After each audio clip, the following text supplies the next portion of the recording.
Welcome everyone to another episode of the two Abdullahs. Today it's going to be lit. It's going to be an exciting show. We have the apostate prophet Ridwan joining us today. And how is everyone doing? So before we get started, I want everyone to go right to the stream. Click on the thumbs up. Click on the thumbs up because we want lots of people to come and join and see the show. Going to be an excellent show. So before anyone else does anything else, click the thumbs up. We have no thumbs down yet, which is a good sign. Good sign. Yeah, how's everyone doing? Apostate Prophet, welcome. Thank you so much. I already did the thumbs up yesterday, so I don't have to do that. But thank you. Thanks for inviting me. Glad to be here. Awesome, Gondal. How's everything on your end? Hello, everybody. Nice to have you guys back again. It's a special episode with Apostate Prophet, and it's going to be fun. We're going to be going through some of the silly Islamic narrations in the Quran and Hadith. In fact, we were going through them before we started, and we found out there's some new ones that even all of us haven't come across before. So it's going to make for some cool discussions, and we're going to talk about, I had some talking points like some silliness of the apologists, the moon splitting, why did Allah stop these miracle events, Then we'll talk about some authenticity of miracles, and then some contemporary drama going on YouTube between AP and some Muslim apologists. But let's get back to it.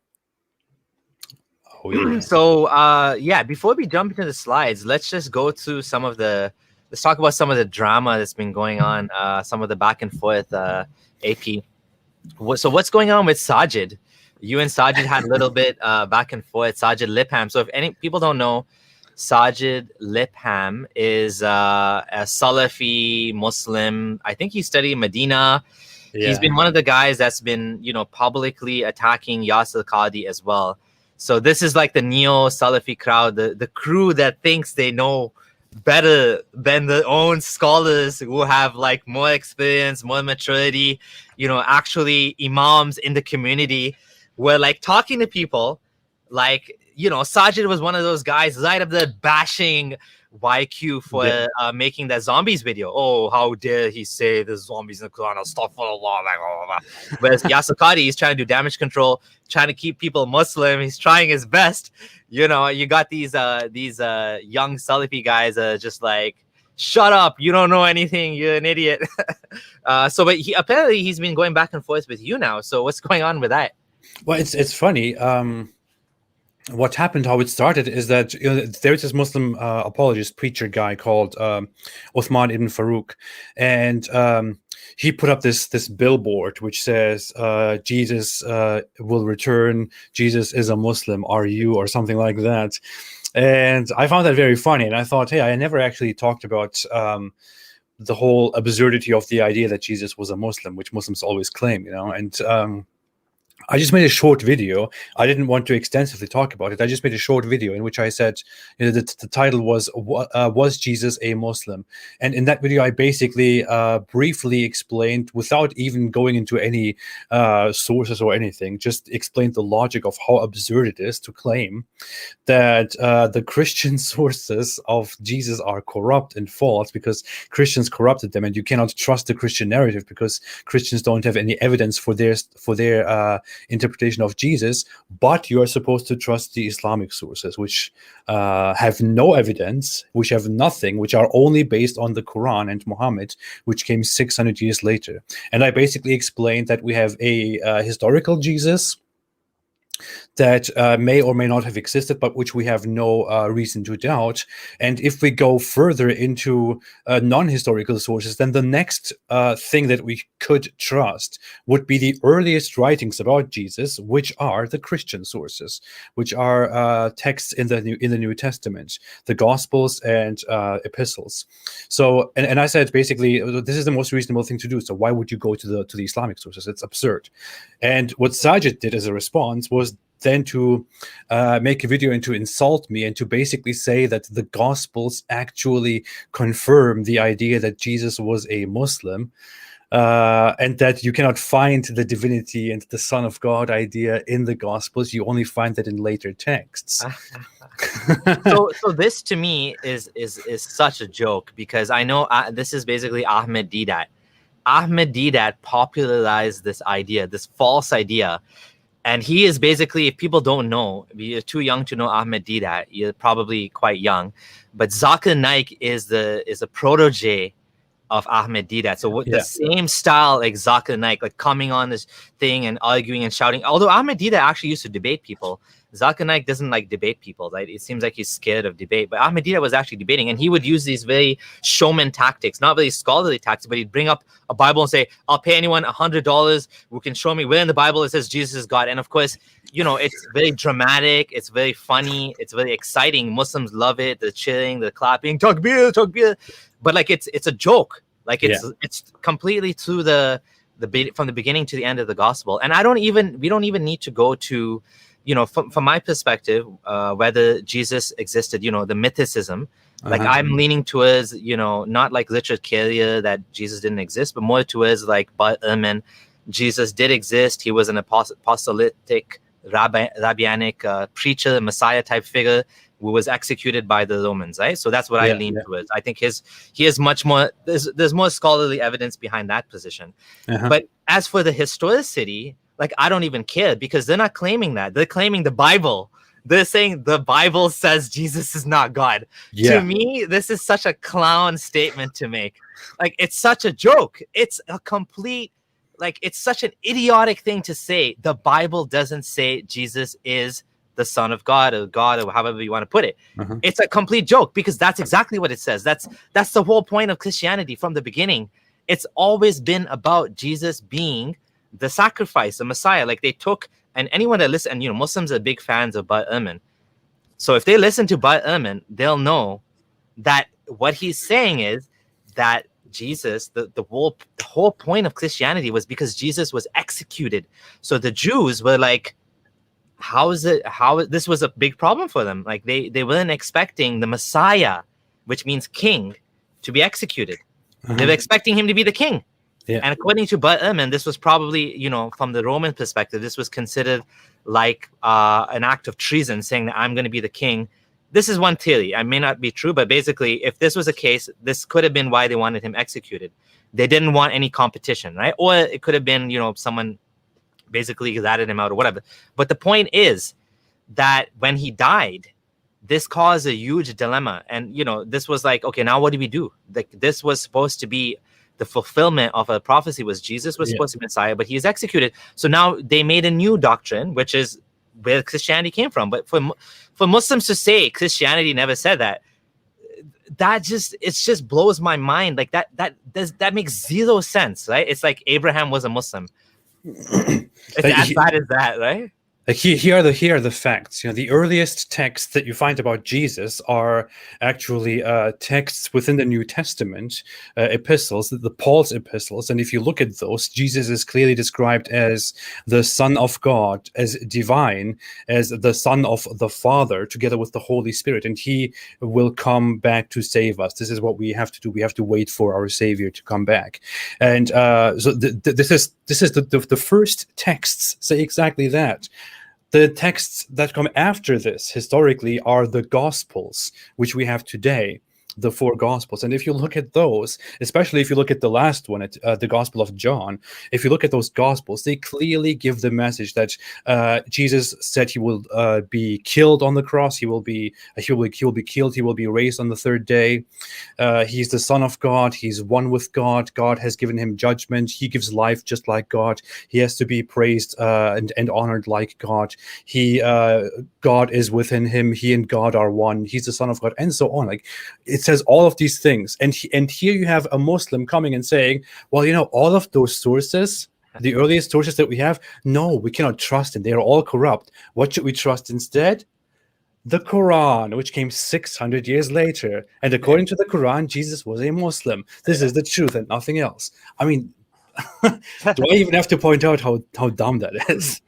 Well, talking about like how weirdly like Jesus is placed in Islamic mythology, I just am sharing a hadith from Riyadh al-Salihin, actually from Sahih Muslim, if you want to put my screen on the thing. Yeah, sure.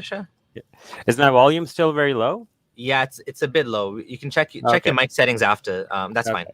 All right. So here it says, talking about the day of judgment, like when Jesus will come.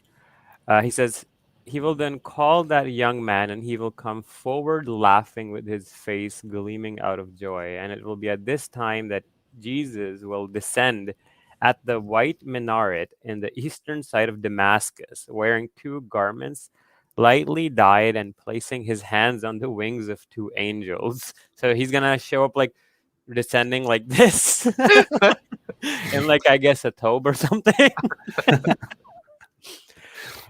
And then when he will lower his head, drops of water would fall from it.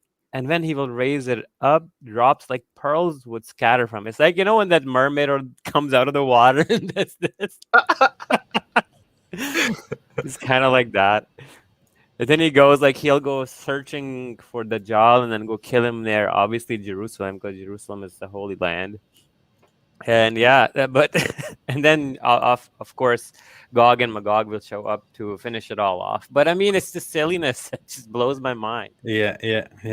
Like One funny thing was that I brought up how Muslims also believe, they do not only believe that Jesus was a Muslim, they also believe that Jesus will come back as a Muslim. Mhm. And I said Muslims believe that or Islam teaches that Jesus will come back and he will break the cross and kill the pigs and fight for Islam. That's what I said in my initial video.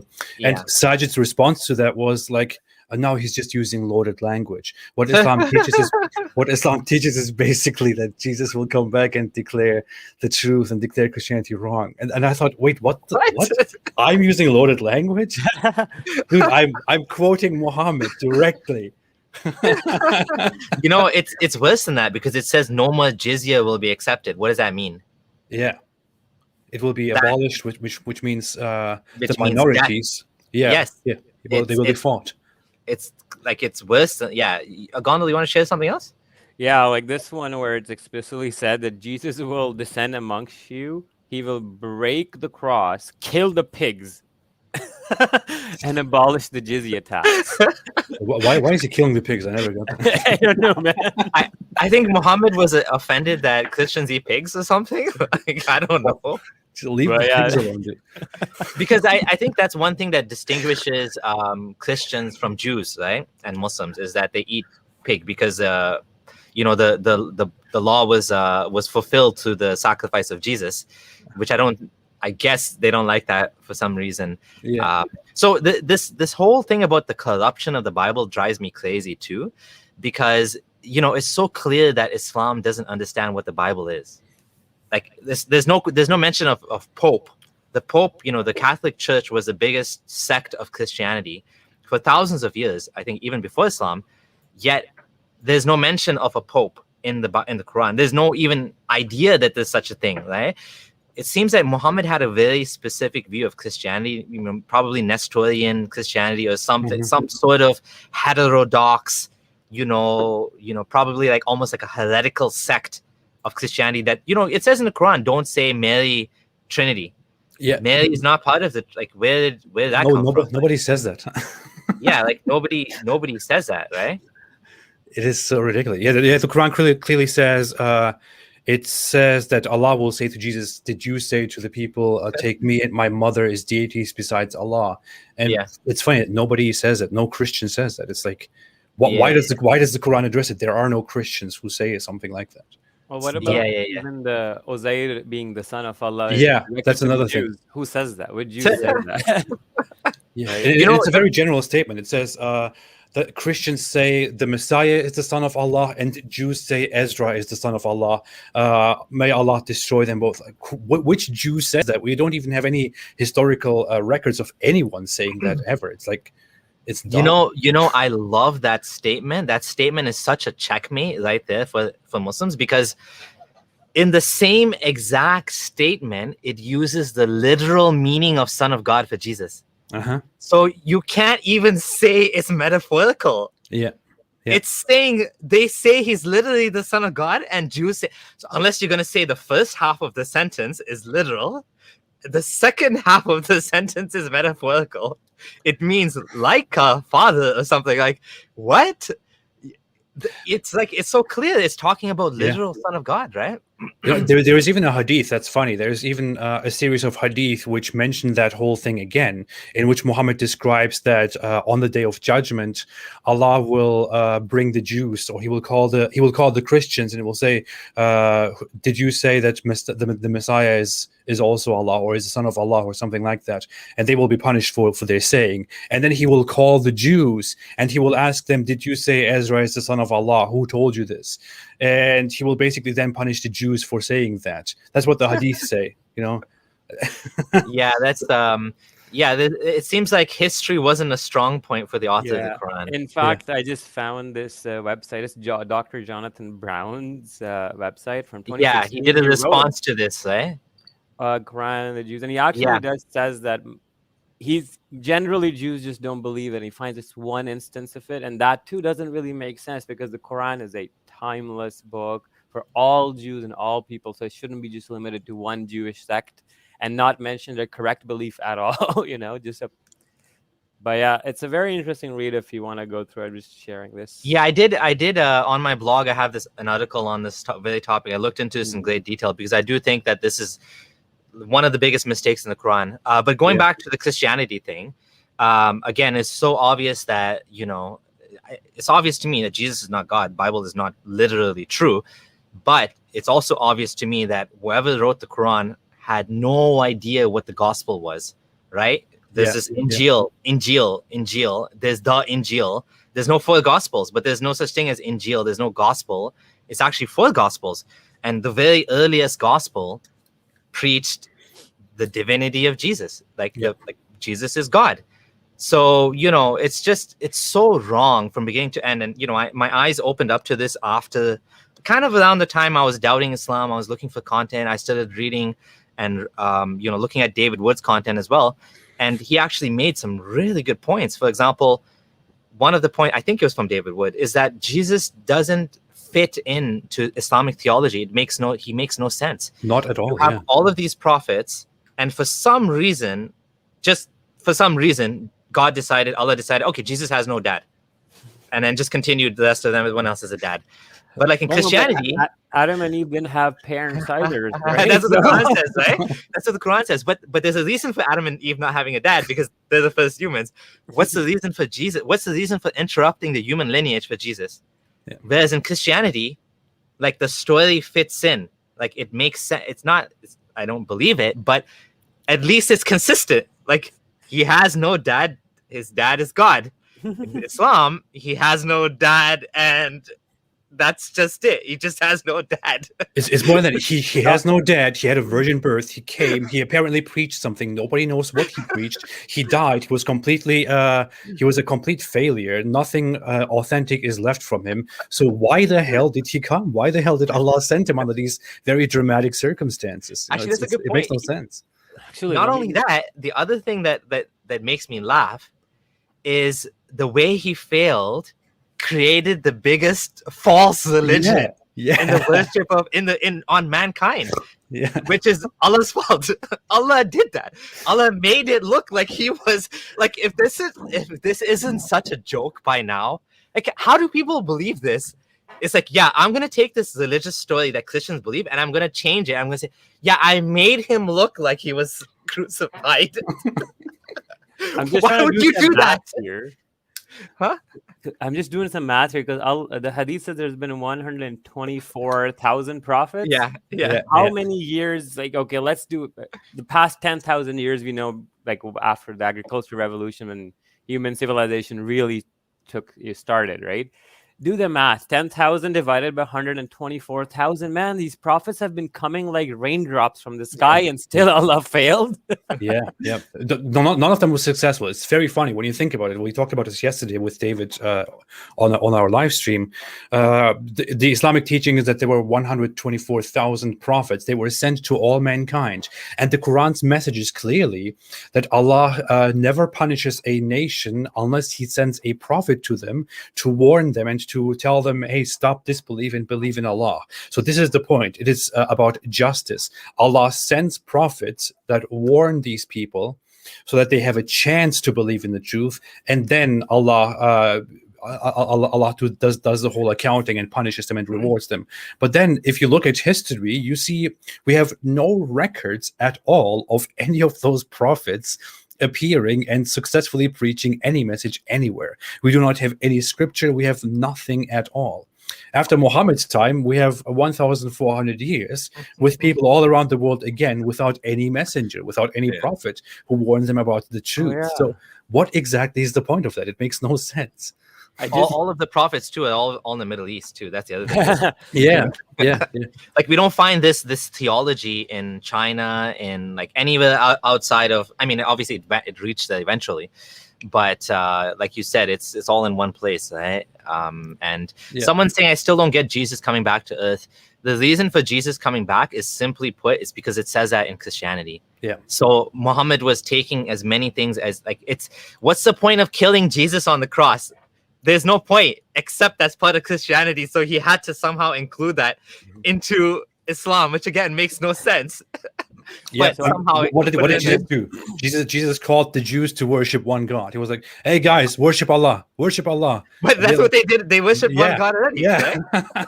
That's a good point. It's redundant. I feel Allah is very redundant and inefficient. I just did some math. So if you divide 124,000 by, let's say, 10,000 years, you get the figure of 12.4. So there should be a prophet every 12.4 years for the past 10,000 years. This is the back of the envelope calculation, but holy. That's crazy. Oh, and none in the last 1,400 years. Yeah, because Muhammad's the last one, right? A prophet should be sent to every nation. Before Muhammad, prophets were sent to all different nations. Only Muhammad was supposedly, according to himself, only Muhammad was sent to the entire world. All the other prophets were sent to their own people. So there's local prophets, national and international prophets. Yeah. It should be international assembly of prophets or something. That's another interesting point.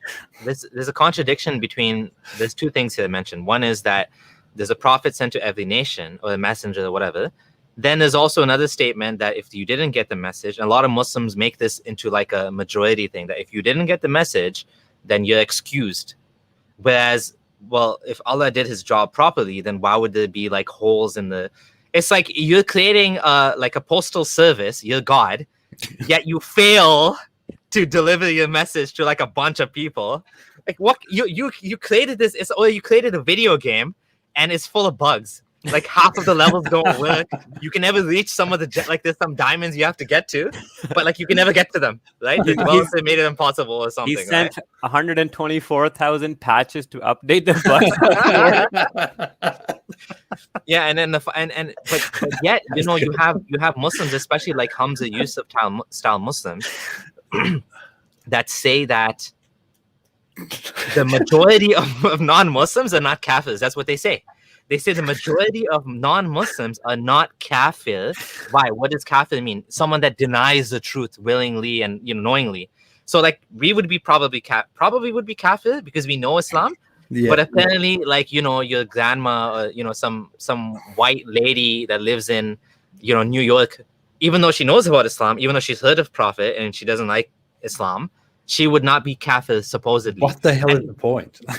This is kind of unfair to us who did hear about Islam, right? So for example, if I'm living far away, and I never heard about Islam, I can party and do whatever I want in this life and still go to heaven in the afterlife. But if there's somebody who's heard of Islam, well, shit, now you have to accept it or you're screwed. Well, this thing comes up with Christianity too, because people say, then what's the point of giving the message? With Islam, though, there's a hadith that says you'll be tested on the Day of Judgment. Remember that one? So, like, Allah fixed his bugs in the afterlife.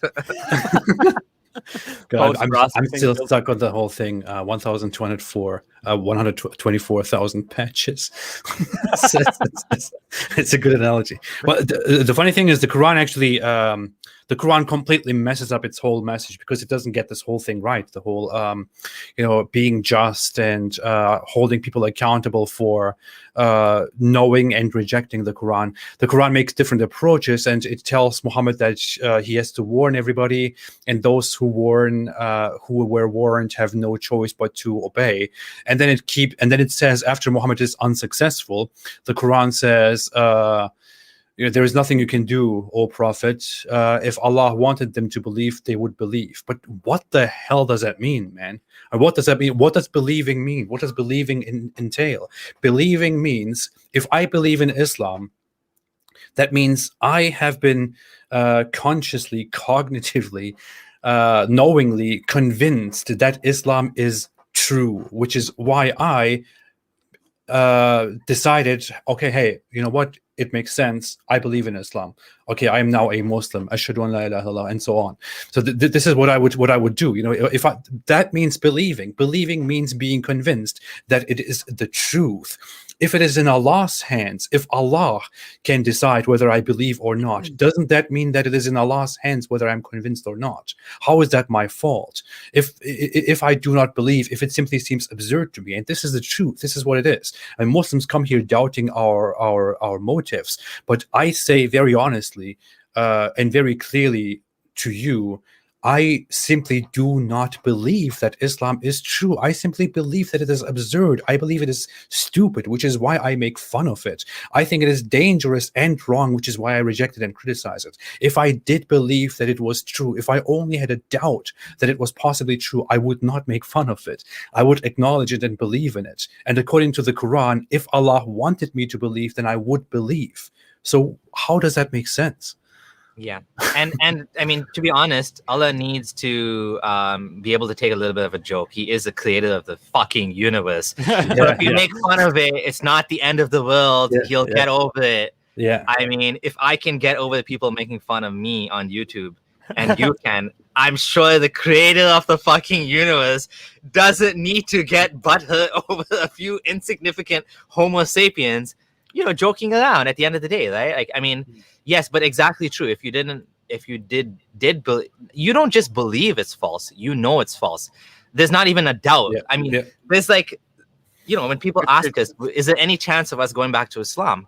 I mean, theoretically, but Zero. how? Like, it's too silly and too dumb. Like, it's straight up like not trying to be condescending, but it is borderline low IQ bullshit. That is what it is, man. I'll be straight up, like, you can't make this stuff up. Absolutely. I see no reason why I would ever convert or revert back to Islam. It's just so. I am completely convinced that it is complete bullshit. There is no. I see no possibility of ever converting back to Islam. And it's not like, to me, like, now Islam, when I think about Islam, in my head, it occupies the same space as Scientology, Mormonism, FLDS. Yeah, man, because it is equally bad. Or like there is this new religious movement that I was kind of interested in for fun, which is called realism. It's this guy who claims to have communicated with some divine beings, aliens, who actually came far in the past and who brought humans to the earth and brought them a message. And they were known as the Elohim, and they will come back to save us and to give us extremely advanced knowledge and technology once we humans achieve complete peace, and once we stop hating and fighting each other. That's his message. And his whole religion, his whole cult is basically just people fraternizing, coming together and having sex and being totally open and peaceful and stuff like that. And I look at that guy, and he has this strange haircut, like he's bald on top and has hair on the sides, and he says he communicates with aliens. And I feel like, dude, that's the same. That's just like Muhammad to me. Yeah. I want to respond to this comment, Abdullah Gondal. I'll let you respond to this. Low IQ bullshit, but very intellectual people believe in that. Explain that to the Abdullahs. It's funny that he's using the word, he's Muslim, and he's using the word Abdullahs as a slur, which is a slur against Muslims. Right, you don't do that. Yeah. Like, are you encouraging us to call people? I don't even do that because I think it's disrespectful. I mean, I was telling one of my mods. My comment, and what I mean by low IQ is the ideas and the set of ideas contained in the Islamic theology are very right. Now, I'm not saying that every Muslim is low IQ or terribly and not smart. No, what happens with smart people is compartmentalization of knowledge, where you store your religious beliefs is in a different part of the brain, so you don't really look at them or analyze them with the same rigor that you do the world around you. So you'll see, like, I actually know cosmologists with PhDs, astronomers who believe the Earth is 6,000 years old, right? And they'll be working for NASA. You'll have Muslim doctors, Muslim neuroscientists who will try to explain to you that genies possessing you are real, right? So what Sam Harris said, religion can make sane people believe in things that only lunatics could believe on their own. And that's the point that I'm getting to. Yes, we're not saying Muslims are low IQ, but saying that these things are, you know, if you were presented these things, like Apostate Prophet just presented the most ridiculous religion. And you know, Abdullah Gondal's done this on his Facebook. He's taken an Islamic story of Muhammad speaking to the genie in the cave. Sorry, not the genie, the angel in the cave. And he changed the words to say Zenu, the great god Zenu, sent this message to this prophet. I forgot the prophet's name or whatever. and everyone's laughing at it until they get to the end. They're like, oh, I changed the word Zenu to Allah. And, you know, and it's the same thing. It's the Islamic story of revelation or whatever. But like when you present it to it in a different context, you'll laugh at it. But when you present it to it as, you know, under the guise of childhood indoctrination, it's very difficult to let go of that, right? Okay, I'm going to share your screen, Gondal, and then we'll jump to the slides. But this is something that I wrote kind of like a mockery, but just switching the words around. And it's basically literally changing the words of the Quran verses. If you look at it, it's chapter 16, verses 101 to 109. And when you zoom in a bit? Yeah, for sure. Control plus on the keyboard. Yeah, there you go. Okay, thanks. So Zenu knows best, is where Allah is and all that. But when you read it this way, and you think about it, and then you realize, holy shit, this is actually really terrible, hateful, and the way it's written. Can you read it? So when we substitute a command in place of another, Zenu knows best what he reveals. They say, you are making it up, but most of them don't know. Hey, the holy robot has brought it down from your Lord. Truthfully, in order to stabilize those who believe and as guidance and good news for those who submit.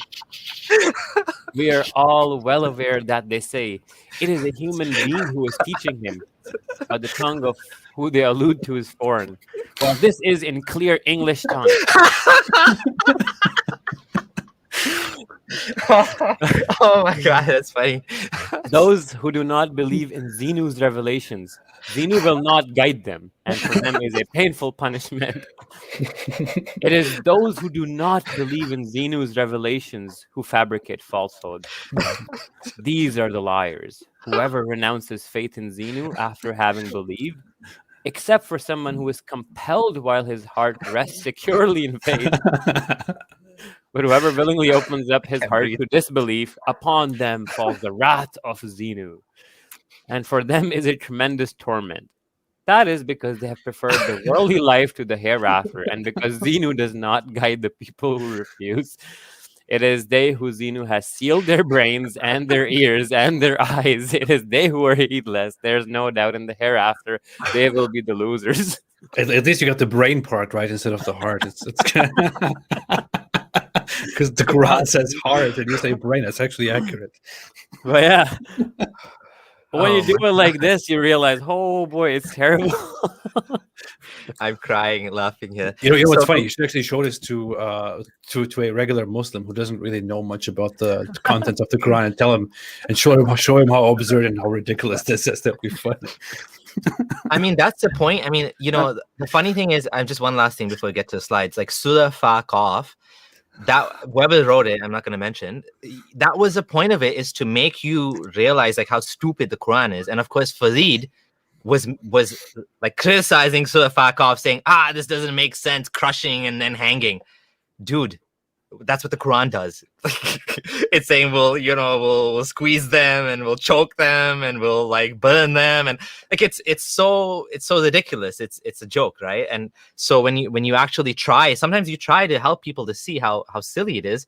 They'll make fun. They'll attack that. This is just dumb. Quickly over that, like he was making fun of it. That why does it talk about chickens and food and stuff, right? Well, why does the Quran talk about the teen and the fig, the olive and the branch? Or start swearing by random cities just like this in the surah. Then there's another one where why does it repeat knock a knocking? The Quran is full of phrases: winnow a winnowing, blow a blowing, crack a cracking, shake a shaking. So these are actually, so the way it was set up was a parody. Quite like, I'll just read some words like from the Quran. You'll see dakkan dakka, kidu kaida, saffan saffa, right? Line upon line, destruction. So when you do this surah actually demonstrated the Quran as a parody very beautifully. But yeah, just a few words on that. All right, so the last slide that we left off on had to do with evil eye, and we talked about like how ridiculous this is and how silly this is, and so we won't repeat that. We'll go to the next one. Like, do you want to talk about the backstory of this breastfeeding adults thing? So long story short, there used to be a guy, as we can see, whose name was this lady Sahla came to the Prophet and said, "O Messenger of Allah, I see signs of displeasure in this face of Abu Hudhayfa when Salim entered upon me." So Abu Hudhayfa is her husband and Salim is this child. The Prophet said, "Breastfeed him." And then the lady's like, "How can I breastfeed him when he's a grown man?" So when Muhammad said breastfeed him, the lady's first instinct is like, what you mean, like, what? And she's confused. The Messenger of Allah then smiled and said, "I know that he's a grown man," like a very naughty, kinky smile. So she did that. Then she came to the Prophet and said, "I have never seen any signs of displeasure after that." So, I mean, okay, so the guy apparently you feel is going to be horny towards you. So the way to fix it is make him suck your tit.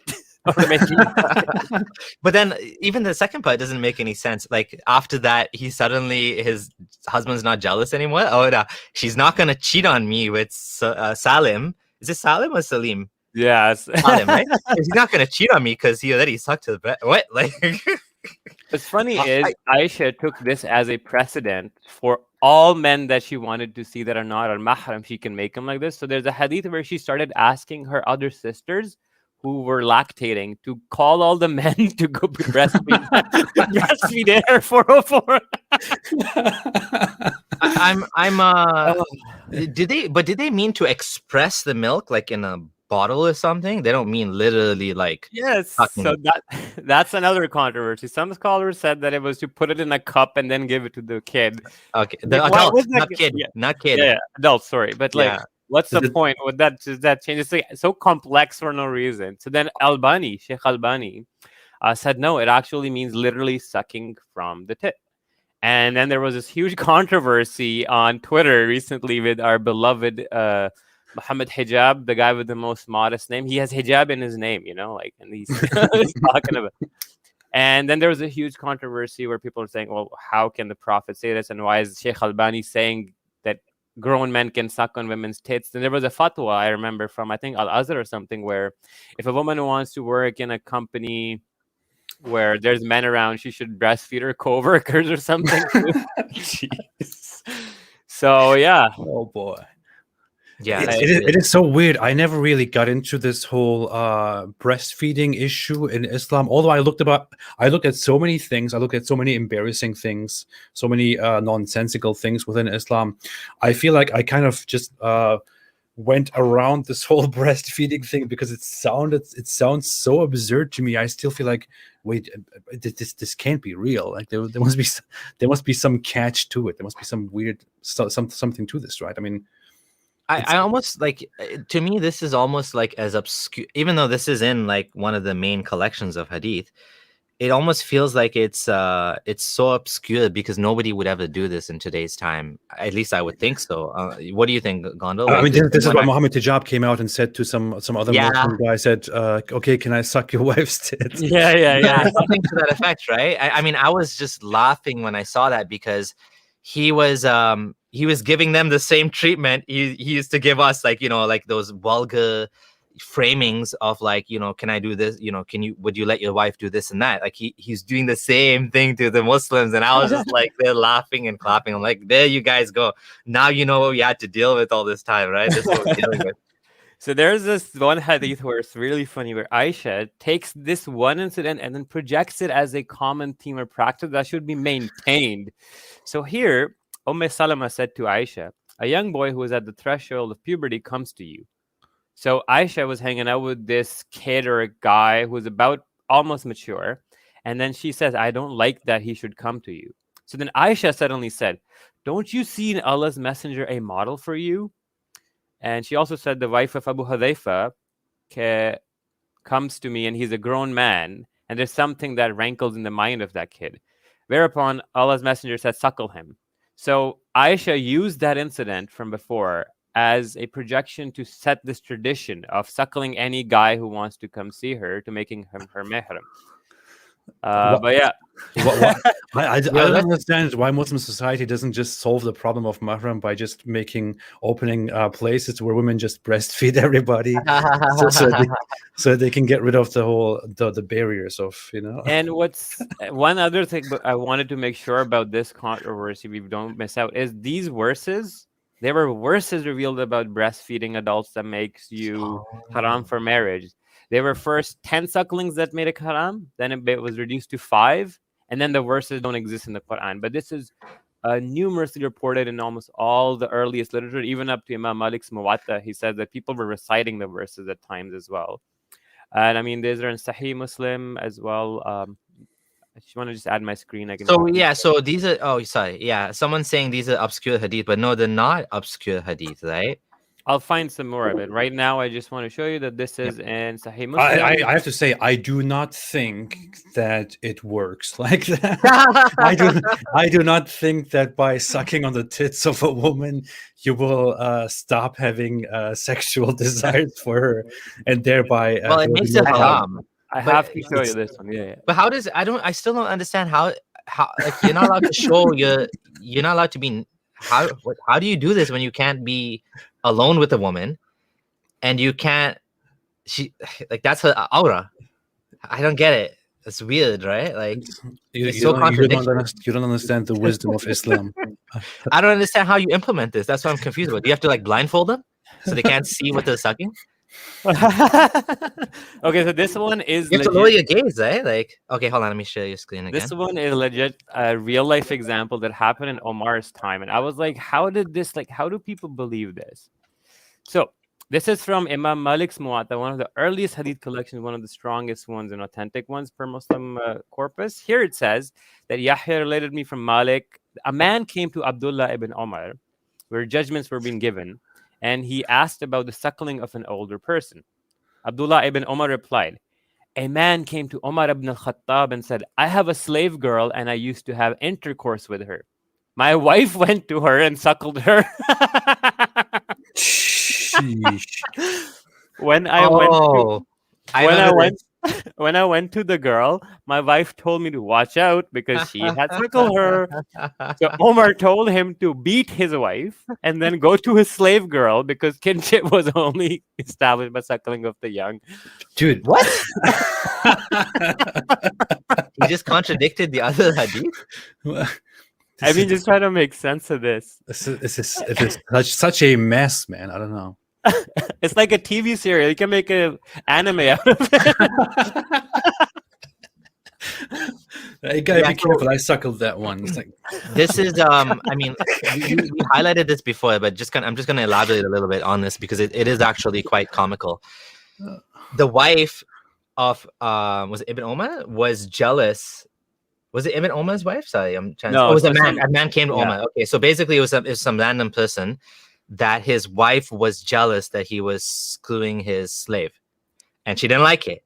So her fix was within the Islamic framework to make that child make that slave her daughter by suckling her, right?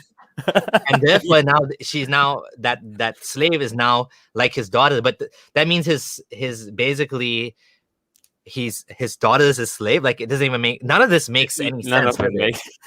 It's so contradictory from every angle. I give props to that lady's creativity to think this whole thing. Have you guys seen that? Like, someone posted on Exmuslim Reddit the halal workaround to having a girlfriend, boyfriend, where you take the lady as your slave, and then you free her, and then she becomes like your wife or something. It's like this big workaround you can do to have like premarital sex in Islam without actually marrying the woman. Dude. Yeah. Because it would technically not work within the Islamic legal system, because you're not technically allowed to out of nowhere enslave a free person. Oh yeah, true. Yeah, you need a war. That's the problem, right? Yeah, you have to go to war and then enslave the enemy. Or you have to find a slave market. That's yeah, halal. and buy slaves that are already slaves. Yeah. This is kind of the last thing I'm going to share about the breastfeeding thing. Then we'll move over from it. But this one's hilarious. So this is again from Imam Malik's Muwatta. I'll zoom in quickly for you guys. And here, what we're looking at is the same incident being narrated, but then Imam Malik has some commentary and some other women saying this. So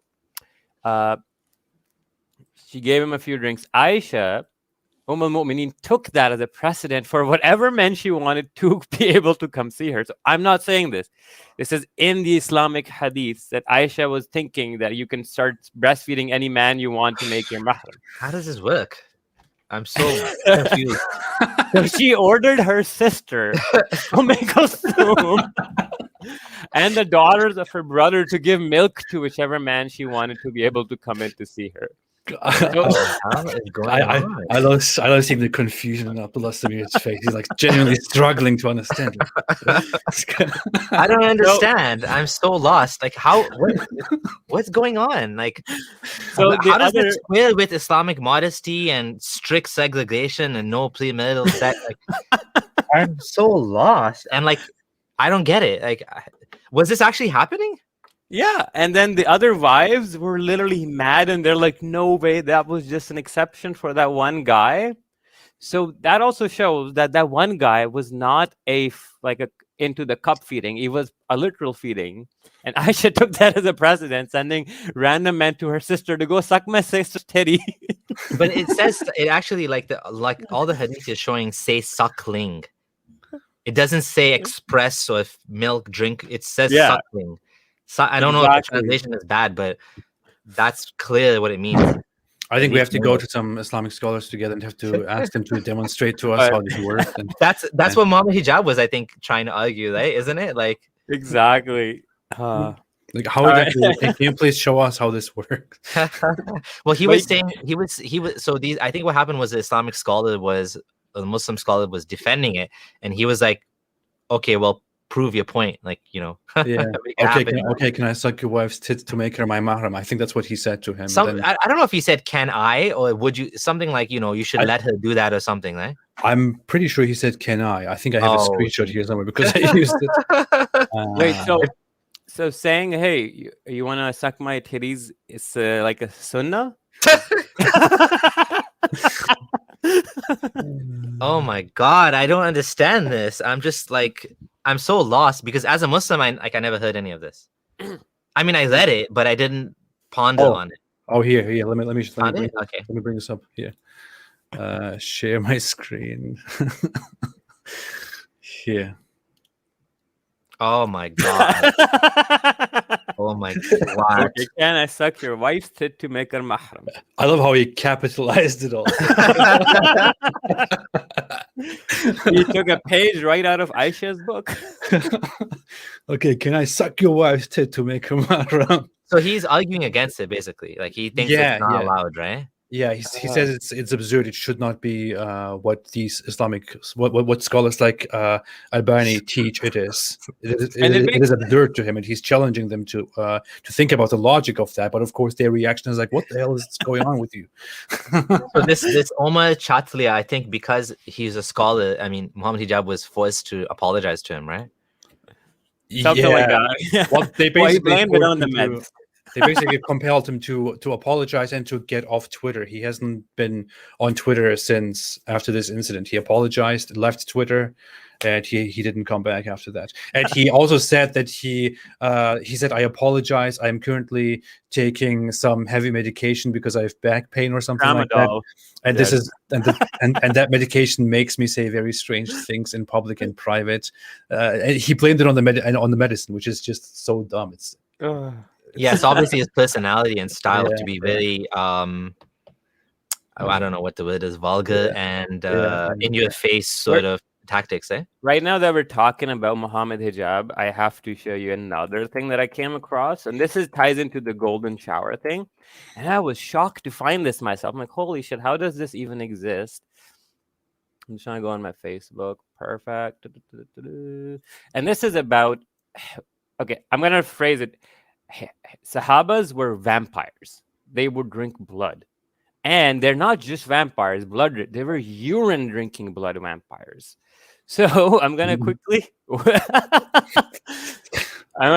share my screen from my Facebook. And I had this post a few days ago, and I was even shocked. Like, this is what blew my mind, like completely blew my mind.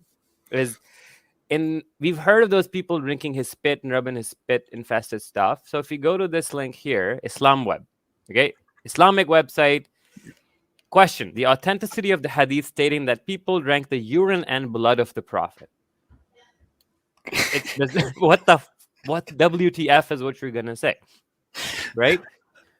And it says it's one day Muhammad had cupping them to him, and this one guy came, and Muhammad said, "Go throw out the blood," but the guy took the blood and drank it. And then Muhammad learned about this. You want to explain what cupping is?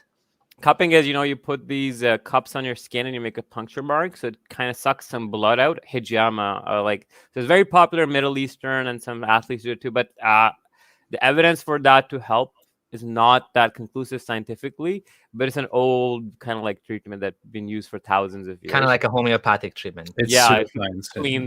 Clean the blood kind of thing. So in another narration, the Prophet supplicated to Allah for him not to be touched by the hellfire, and wiped his head. So this guy who drank Muhammad's blood, Muhammad validates the act by praying for him and telling you won't go to hell. And then it's reported by Daraqutni, Al-Hakim, and all these names. And Al-Haythami, rahimahumullah, he says, consider the chain of narrators of this hadith to be a sahih one, and the other has graded as Hasan, so it's sound. So it's a sound narration. Moving on to the next one. Another one that the Prophet ﷺ he was urinating in a container that would be under his bed. This is a very common practice in the Middle and the Dark Ages as well, back in time. He didn't want to get up at night again and again. When he asked his Abyssinian woman or slave servant, where is it? Because he found the container empty. She just told him that I drank your piss. So, and then in another narration, Ibn Jurayj reports that Muhammad actually prayed for this woman to have good health and whatnot. And there are a bunch of these hadith. Now, what's funny is I'm going to go another Islamic site just for those who are curious. There's not one, there's not two, there's a bunch of them, and they're authenticated by Imam Suyuti, Tabrani, and they go into a whole detail. Anyways. I have to say one thing to be fair. There is some controversy around this. Like, I remember looking up Islam Q&A, which is a very notorious website for Islamic questions. But when you look up this question on their website, they have a fatwa on this matter where they say that that certain reports are sound, but that the conclusion cannot be true because drinking urine and drinking blood is always haram, even if it belongs to the Prophet. That's what they say, for example. But other sources like these say, well, the sources say otherwise, so therefore it seems like this is okay. So there is some disagreement among these different Muslim sources, but you will find these crazy sources everywhere in the world of Islamic believers that say certain things like that the blood, the sweat, and the urine of the Prophet are holy, and things like that. And I heard that myself in real life when I was a Muslim in religious environments. So it is really strange. Yeah, I was. I think. I think this is not something that would affect Muslims' day-to-day lives anymore, because obviously the Prophet's dead. You can't touch his blood or whatever. They preserved his So hair, but it's a not moot his point, urine. right? But yeah, you're right. In Sufi, yeah, here's a list of scholars. Ibn al-Hajar al-Asqalani, Imam Suyuti, Imam Ghazali, Ali Qari, Ibn Hibban, Haytani, al-Manat. There's so many scholars, actually, Islamic scholars, that have said this. I think this is Lidwan, this is what you call cognitive dissonance, because what do you do when you have two contradictory things? Like, one is just like I'm still trying to get my head around how this adult breastfeeding thing works, because on one hand, it's haram to see a woman naked, obviously, like I don't, it's not clicking in my mind. So as a Muslim, I'd just be like, it's one of those memes with the red buttons, right? The two red buttons. It's like, which one is it? Like, you can't figure it out because it's a contradiction, right? Well, this is how you do it, Abdullah. This is how you do it. Like, the woman sits there, she gets ready, and then you go there and you're like okay, do you have it ready? Is your breast ready? Where is it? Here. Okay. That's how you go. That's how you go there. Okay, I got it. This is like a That's how you go this about could it. be like a section on like a porn website or something. Adult breastfeeding. It's so strange. Oh my god. Geez. Yeah. It's really strange. All the kind of stuff that we can get into when we talk about Islam. Should we continue with the slides? Yeah, we can continue with the slides. Okay. Yeah. All right. I wanted to make a point before we continue, actually, which I missed. I had in my notes to discuss about the free will, which is that, we're talking about free will, and we're talking about, how this seemingly contradiction in the Islamic scripture that says that Allah, on one hand, yudillu may yasha wa yu'izzu may yasha. He's the one who, guides and misguides. He honors and dishonors. So, like, on one hand, it seems like Allah is the one that's deciding. On the other hand, you have free will. And this is something that confused a lot of Muslims. Like, a lot of Muslims get confused by this, because I don't think you can rationally, like, solve this thing. It is a contradiction. Yeah. From my perspective, what I would just add to that is that if free will is, like, why is free will such a good thing that you would, okay, so according to Islamic theology, Allah decided it's so important that it's worth sending people to hell. If you were creating like a race of robots or something, right, and you're going to condemn them to eternal suffering, like you have a virus that you inject in the consciousness that makes them suffer, whatever suffering means to them, like, how is that worth it on the grand scale of things? That and we're talking about eternal suffering. So if any calculation you do, the majority going to hell, you are a cruel, evil, nasty monster for doing this, because you are sending more people to eternal suffering.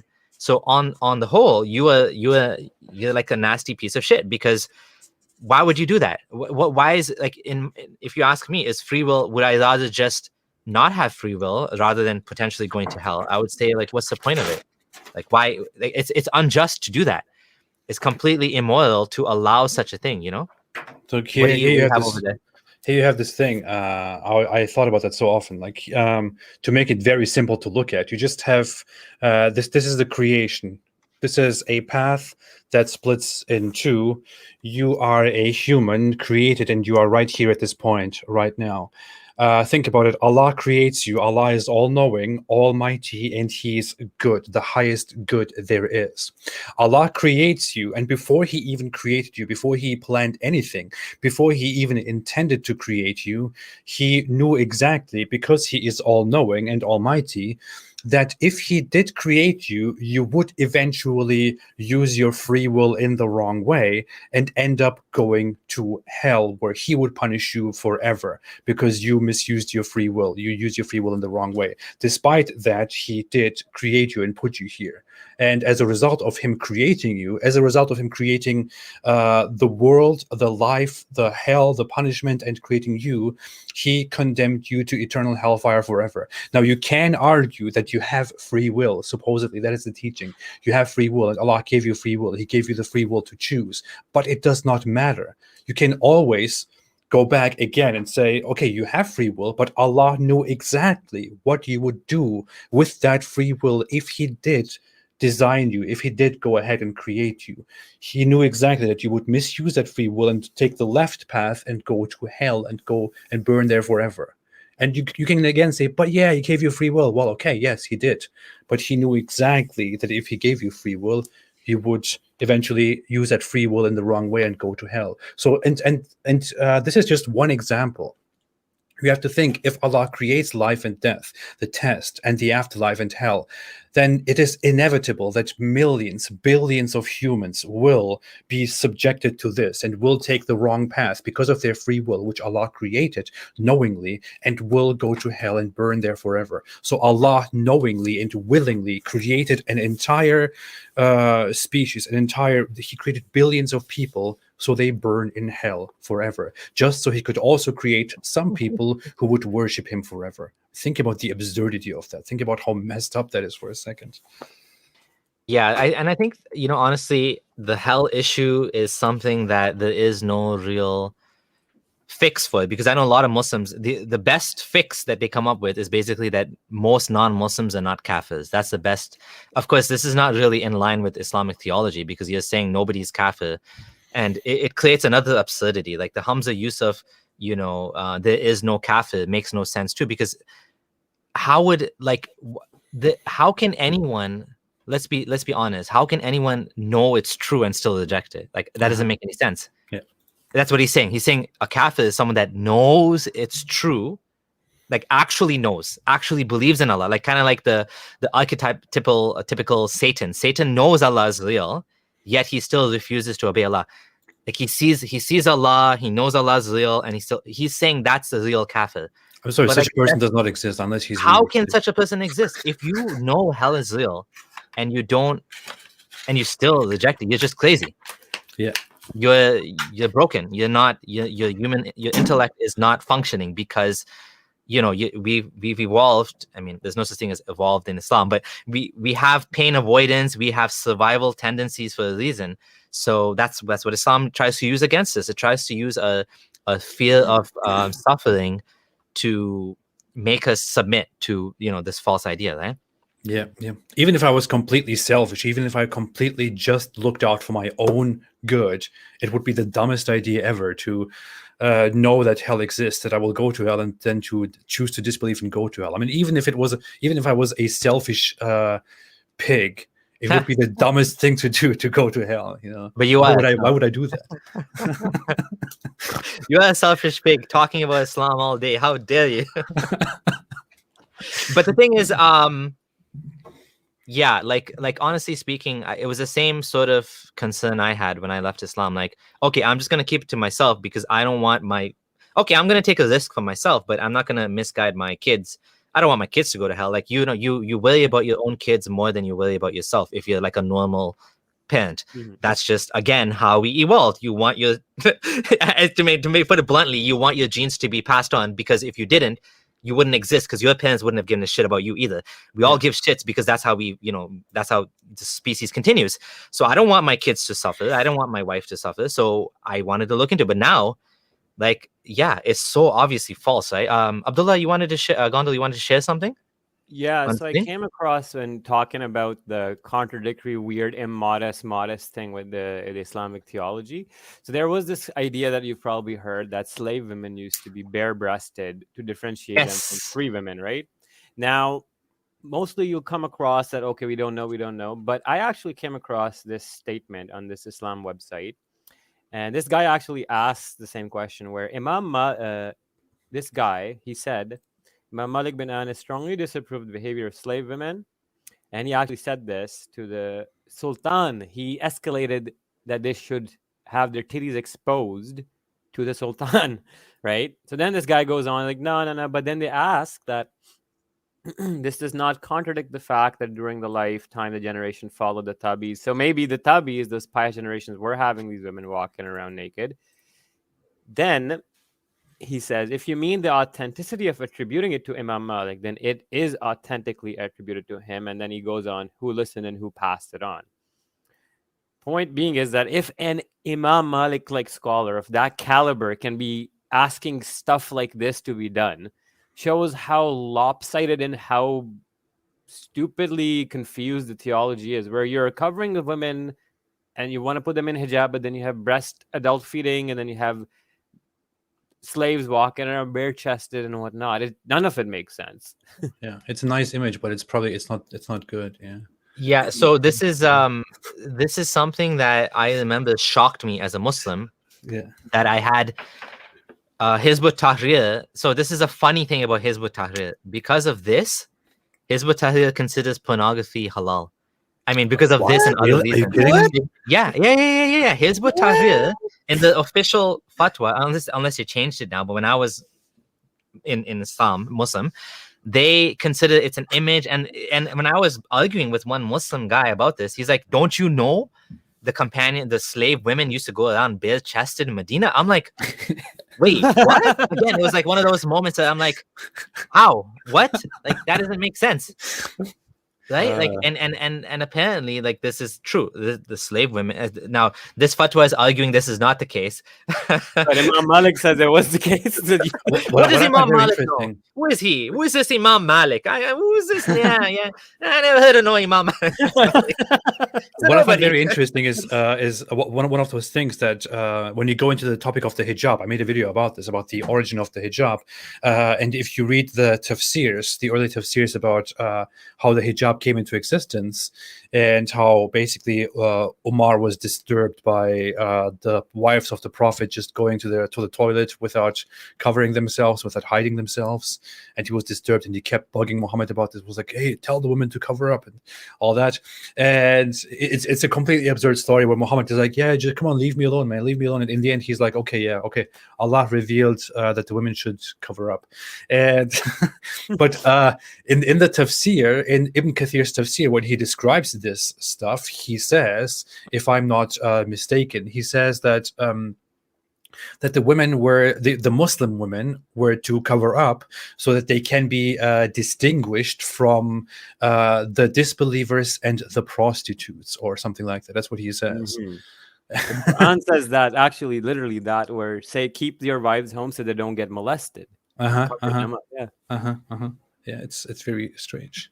Oh, and when he married, what was that? The daughter of the chief of Khaybar, I think Safiya, right? He exchanged her for 7 slaves, and then the people were confused if she's gonna be his slave or wife. So they're waiting if he's gonna put the veil on her or not. So if the veil was on, she wouldn't have been his wife, apparently.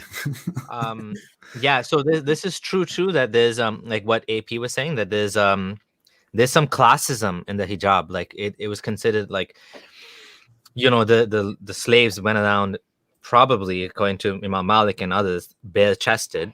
This was a sign of, it contradicts with the idea that, I don't know, to me as a Muslim, I was like, it seemed very unjust. It seemed very degrading. I mean, it is degrading to a woman to have to go through that. Which woman wants to go around bare-chested in a society where you're not bare-chested? I'm not talking about in Africa where everybody does that. I mean, okay, like some tribes in Africa, that's the norm. We're talking about to humiliate you, you're gonna make them walk around with the chest showing. I mean, that's not right, Yeah. Nasty. Okay, so should we go back to the slides? Yeah. I'm just gonna read the super chats quickly. There's a couple of quick super chats. According to the New Testament studies, this is from Stop Scamming Man. Has 7 books pushed. They didn't believe. Oh yeah. This is awesome. Bart Ehrman is honestly, when I started studying Bart Ehrman, like his content and reading his books, it made Islam. I don't understand how Muslims can be fans of Bart Ehrman, because it makes Islam look worse. Like when you study what he says, because like the early Christians, the Jews didn't believe in hell. They didn't believe in the Jews allow alcohol, like kosher alcohol. Like none of this seems to be the same religion. Like it's supposed to be, according to Islam, it's all the same religion. But like you see these ideas gradually evolve, right? And I know many Christians would disagree with this idea of low Christology versus high Christology, and how, in Mark, there's what he calls low Christology, which is that Jesus became God at, when he died. Basically, right? He was raised to heaven when he died, but then by John, he's God in the beginning. He's with God, right? So you can see this evolution of, higher and higher Christology. Now, of course, Christians have the responses to that where they say, no, it's always the same Christology. All the Gospels say the same thing. But he's looking at it from a different perspective, from his perspective. And, I agree. You see that when the virgin birth comes, I forget whether it was Luke or Matthew, it's in the middle.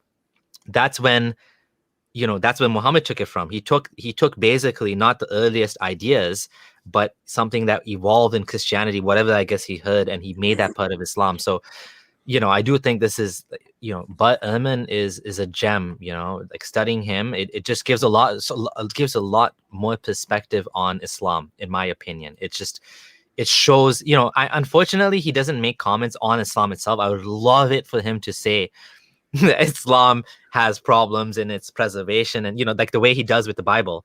I think he doesn't want to get canceled. Maybe, I don't know. He has at some points actually now been a little bit more upfront and said things against the Quran's preservation being true, but on his blog, and it's closed to members only, and it's not like he's going on YouTube and saying it. But anyways, that's not a specialty. I actually had some communication with Bart Ehrman. I actually texted with him a while back and was thinking about inviting him onto my channel. Maybe even having an in-person discussion interview.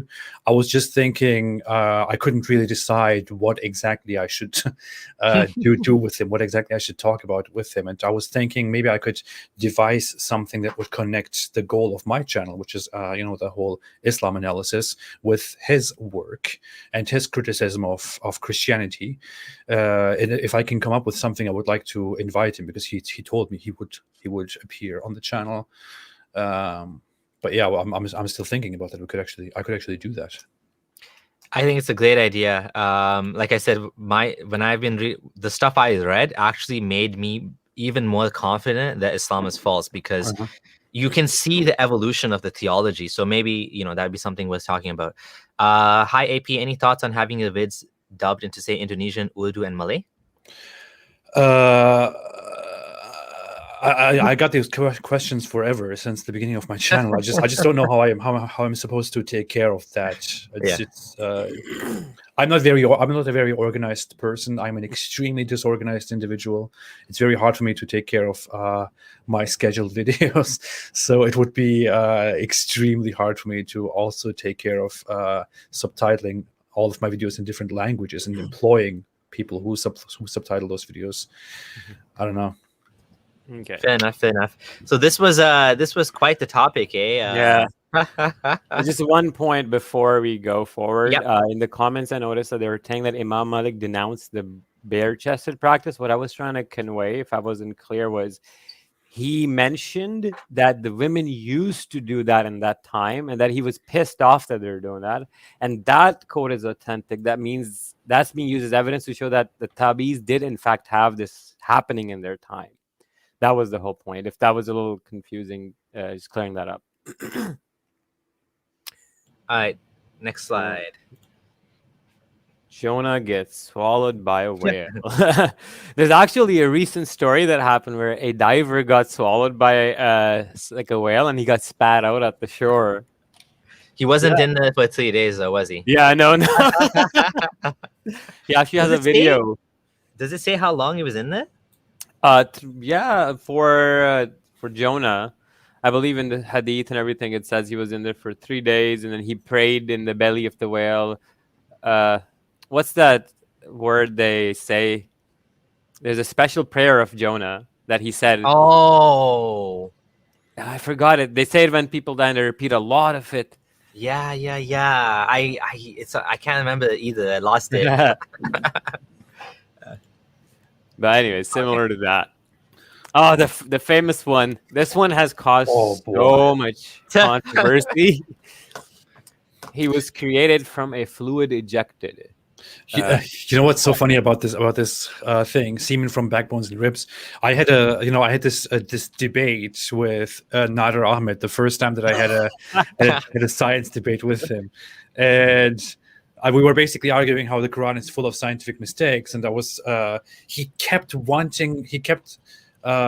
pushing me to bring up this scientific mistake. And I'm like, hey, I don't want to talk about this. I don't care.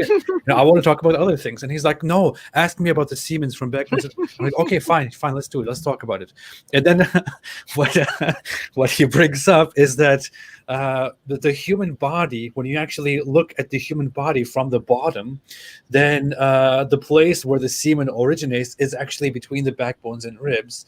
And so when you look at it from this angle, then it is actually true that it comes from a region that can be described as between the backbones and ribs. So therefore, the Quran is miraculous and accurate. And it's so dumb. Oh my God! It is not even accurate. But his entire idea to resort to that, to instead of taking this exactly as it says, to just look at an X-ray and say, "Hey, look! If you look from this angle, then it does look like it comes from between the backbones." And it's so dumb. I don't like bringing this topic up either because honestly, it's like a dead horse that's been flogged to death. And the Muslim apologists have built up all of these excuses for it. So it's just not, there's so many other things. I mean, this is a clear problem in the Quran. And frankly speaking, if you can't see this is false from this one thing, like we can't help, there's nothing to help you. This is like obviously a mistake. I feel like it's a rule where like the more problematic a Quranic verse is, the more complex its tafsir is. That's a good one because there's this I forgot his name now, but there's this guy that was on the Flat Earth documentary on Netflix. By the way, it's called Beyond the Curve. I highly recommend everyone watches it. And he actually mentioned, I think his name is Tim, that the more crazy the conspiracy theory, the more the more flawed like the idea is. Like, for example, Flat Earth, the more convoluted the workarounds have to be to make it fit into reality. Right, like the harder you have to work to make it make sense. Obviously, right? I guess because it doesn't fit, right? Well, are you saying that the Earth is not flat? Not flat. There's the whole idea of the flat Earth in the Quran. Like the flat Earth in the Quran, I think appeals to Salafis. I mean, a minority of Salafis do believe in flat Earth because otherwise, a lot of these things just don't make sense. Like Allah coming down to the lowest heaven every night. How do you make sense with Allah coming down if it's not a flat Earth? He can't come down to every different place. The Earth is flat, but Allah is so heavy, He morphs in the geometry of space-time to make it circular. Oh man, I never heard that before. You'd make a good apologist. if the Earth is not flat, if the Earth is round, then that means that ships go like this on the side of the Earth, and that can't be real. That can't be true. I was actually shocked that the founder of the Bareli school of thought, Imam Ahmad Reza Khan, wrote a book where like he had like 100 points where he had graphs and like diagrams, force diagrams, equations trying to disprove that the Earth is flat. And like his logic was, if it was circular, the water would spin off the sides. And I'm like, but yeah, anyways. So yeah, back to the slides. Semen. Okay, yeah, so next one. Oh yeah, so this one always got me like, this is just bizarre. Like a tree whose fruits are like the heads of Satan. And Muhammad mentioned this but a few times in the Quran, and he says, indeed, there's a tree issuing from the bottom of the hellfire. Its emerging fruit is as its heads of the devils. And they will eat from it and fill their bellies. Now, I don't understand, how does a tree keep growing in this immense heat and not burn? What is it made out of? Then secondly, what kind of fruit are you looking at? Like spiky, thorny fruit? And like who Brother, came up with the physics of hellfire are different from the physics of this sphere of existence. As Sheikh Maulana Yasser Al-Qadi put it, it is supra-rational. The jinns will also go and burn in the hellfire. The jinns are of smokeless fire, and they will go and burn in the hellfire. And it just you cannot grasp the physics of it. It's just yes, different. but Islamic scholars have an answer. You see, in the Hadith, the Prophet said that he felt the coolness of the spittle of the jinn. So therefore, the jinns are made of fire, but they are not fire. Oh, okay. Yeah. And then hell has like different types of fire, because the breath of hell makes the cold, and then also the breath in the summer makes it hot. See, Islam has all the answers. You're just doubters. This one was just weird. Like, so this ties in with a lot of other hadith where Muhammad said the sun rises and sets between the horns of Satan, and he also forbid like praying right before sunset, and sunrise, something like that. Oh, and that's the thing. You cannot pray at that time. I remember this really confused me as a Muslim. I was like, same. What the heck? Same. Well, like, when I started praying and I learned the exact rules about it. You can't pray at specific times, and my guess is there must have been some religious group that did this and worshipped the sun. That's the only thing I can come up with that makes sense. I think there was such an explanation. I remember something along those lines. Yeah, it's just weird. Rises between the horns of Satan. I guess that's probably an expression. I don't know. I'm reading a fatwa about this, and it says some of that is exactly as it is in the wording, that the Satan has horns and it carries the sun out. But, like, I'll share the screen. I mean, it's from Islam Web as well. But okay. Yeah. Some interpreters of the narration differ regarding the meaning of the horn of Satan. Some said that the meaning is exactly as in the wording, that the sun rises on the horn of Satan or between the two horns. This cannot be questioned. It's a matter of the unseen. But I don't get, if you're worshipping Allah, why does it matter when the sun rises? I mean, it rises in the horns and it sets in a pond. Yo, this guy was a wackadoodle dude. It's so weird, right? You know how Islam has all these things, these extremely strict rules about the symbolism of things, how you're not supposed to bow down in front of certain things. Your prayer is interrupted and invalid if something passes in front of you, and all this stuff. It's just so weird. Like these. And then about to appeal. Yeah. It's just a bunch of very strange rules. Like, why can't you just shut the hell up and just worship Allah if that's what you're doing, instead of worrying about all the, I don't know, washing yourself in this way and that way, and praying in this way and that way, saying certain words, having your prayers invalidated if you accidentally fart. I mean, seriously, it's really strange. So with the sunset one, I just want to quickly show you that these hadith are authentic. Oh, hold on. Let me share your screen 1 second. Okay, go ahead. So this is actually from Sahih Hadith from Jami' as-Saghir, and it's classified fully authentic. It says, where does the sun set? Muhammad asked the companion, and he doesn't, I don't know. And Muhammad then explicitly says that it says in a pond of warm water, like straight up. Okay, this is Albani's book, I think. And this is the verse that they're talking about, and the hadith actually uses the same wording in the Quranic verse. Wait, hold on a second. Are we talking about a crowd of people seen covering the sky? Oh no, this is about the horns of Satan. I just wanted to. Sorry. I moved ahead too fast. Okay. Go back. So you were saying, okay. So this is the hadith that is Sahih, where Muhammad is affirming the literal setting of the sun in the pond. Okay. Mm-hmm. And then, I mean, this is from Sahih al-Isnad by authenticated by Albani. This is from Abu Dawud. It's another book. And this, again, it says, Muhammad is riding a donkey. Remember, the donkey is the worst sound. Allah hates the sound of the donkey, but Muhammad loves riding it for some reason.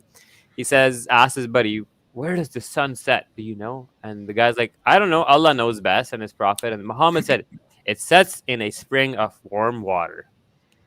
You know what's funny? When you bring up this hadith, certain Muslim apologists say that this hadith is not entirely accurate. That's what they say, what they claim, because there are other hadiths that in a higher number that narrate the same story but don't narrate that part in which Muhammad says that the sun sets in a muddy spring, but in which Muhammad simply says that the sun goes to prostrate under the throne of Allah and asks to rise again, and Allah gives the sun permission, so also the sun rises again. And one day the sun will not be given permission, and then it will go and rise from the west, and that is when the day of judgment will come. It's like, no matter which story, no matter which hadith you take as the real deal, it is just stupidly absurd.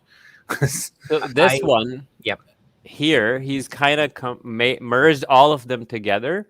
So he's starting like in the Urdu translation I can read. He says that the sun goes into the pond and then it goes under the throne to prostrate to Allah, and then ask if it can come out again. so again, this is, you know, like this just gives more and more confluence to the idea that Muhammad had no clue about anything. Like Allah has no clue about anything, because it's not just a hadith, it's the Quran as well is using the same language that is alluded to in the hadith. The hadith goes into more detail. If you want to throw out the hadith, okay, throw out the hadith, but then you still have the problems in the Quran, right? You know what I mean? Like the problems in the Quran, all the statements in the Quran are very geocentric. It's very much a model of a flat earth, you know, with the sun going in a circle around it. You know what I'm saying? Allah coming down to the lowest heaven is in the hadith as well. But you would have to probably throw out all of these hadith in the modern world, because it's just like that's the only way to save the Quran now, right? Because the Quran is a little bit more vague and you can kind of reinterpret it. But for those of us who actually care about what Sunni Islam is teaching, this adds more confluence to a very flawed cosmology coming from the creator of the universe, right? Like we expect better from the creator of the universe. That, you know, I had this guy in Hizb ut-Tahrir actually tell me, this guy that was debating with me when I left Islam, it wasn't Allah's goal to correct the flawed science of the 7th century. So he just let it be misunderstood. Like he added to the problems by speaking in the flawed language. Like, at what point do you want to just admit that this is wrong? You know what I mean? It's like, no, exactly. he was just trolling them. Like, what? Like,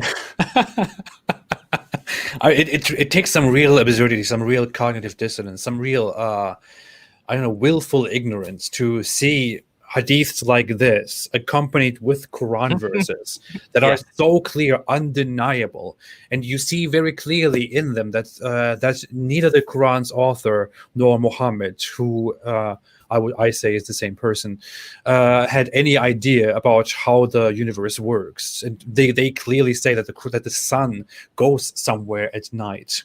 If you look at those hadiths, I mean, it should be a rule that if Muhammad asks a question, hey, do you know how this and this works? And then the other person says, Allah and His Messenger know best, then you are to expect something very dumb after that, because then Muhammad starts making up some very stupid stuff. It's so funny. He exposed himself by doing this. Yeah. It's like he wants to be smart. Hey guys, you want to know what happens when this and this?